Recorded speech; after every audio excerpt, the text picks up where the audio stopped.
Hello, everyone. Good afternoon, and welcome back once again to the EdWord. I'm your host, Eddie, and in today's video, I'll be discussing what I thought of the latest episode and the return of one of our new CBS thriller TV shows that graced us earlier this year, Clarice. The show is back, at least I hope it is, because it seems to have taken a couple of hiatuses over the past couple of months now. Like the last episode we got was like almost or more than a month ago, as far back as early April, and now the show has finally returned.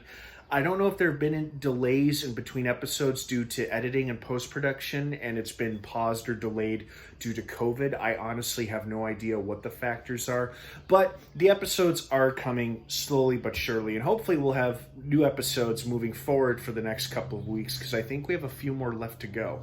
But in the meantime, let's talk about this most recent episode, and if you're not caught up on Clarice by this episode, or the most recent one that came before this about a month ago, you might not want to keep watching or listening, as I will be discussing spoilers like I usually do in these video reviews. So, you have been warned. Let's jump right into it.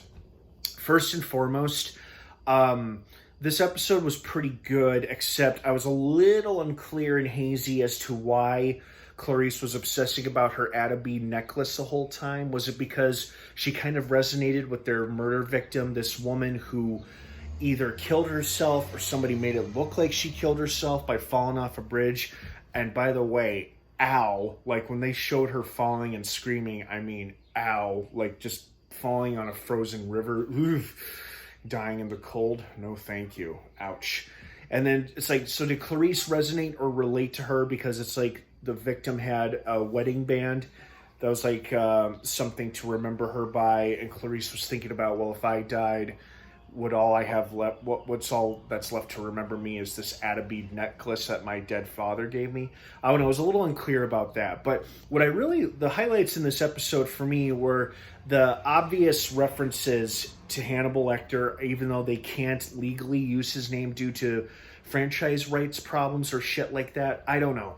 But I love the fact that they talked about him without saying his name. Like, they didn't have to say his name, but we all clearly knew whom she and her therapist were referring to when she said, well, not everyone's got an infamous serial killer obsessed or fixated on them. And Clarice was reiterating how she wasn't afraid or scared that he wasn't going to come after her or nothing like that. That was an awesome reference and throwback to the Silence of the Lambs, and of course Hannibal, the cannibal himself.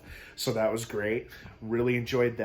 The other standouts for me in this episode was I really enjoyed Krendler in this episode. I liked how he bonded with his son during his break at the fast food chain, even though the conversation itself was kind of heartbreaking about alcoholism and Krendler's ex-wife drinking every single night, and Krendler himself struggling with alcoholism. So it was a nice look into his character and to see that there's depth to this guy. Like, he's not the hard-nosed FBI agent we all think he is. Well, he is, but he's also a loving father trying to do his best.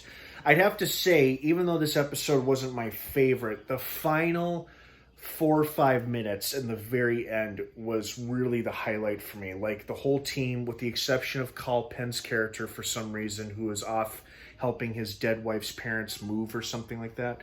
The whole team was in the basement and everybody was on the same page, on a united front, and how Krendler openly admitted and told everyone that his new shifty lawyer who's handling his divorce is the same guy who attacked Clarice, now that they confirmed it via DNA testing. And now everybody's on board and ready to tackle this conspiracy and take these bastards down.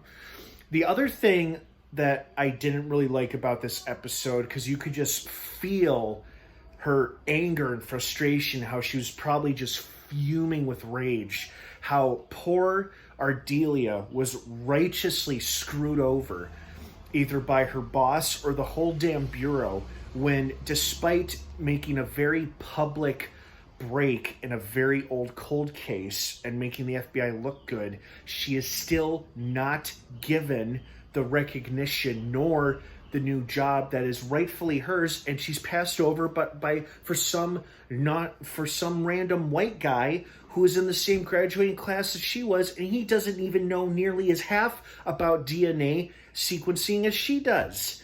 And it's just frustrating. And of course, that's the thing that makes her join the Black Coalition, and understandably so too.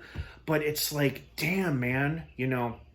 So that was frustrating for Ardelia, but I hope things work out for her in the end. But overall, still a pretty good episode, and I'm hoping moving forward with other Thursdays, there will be more episodes to come. So what did you guys think of it? I'd love to hear your thoughts and your opinions on this.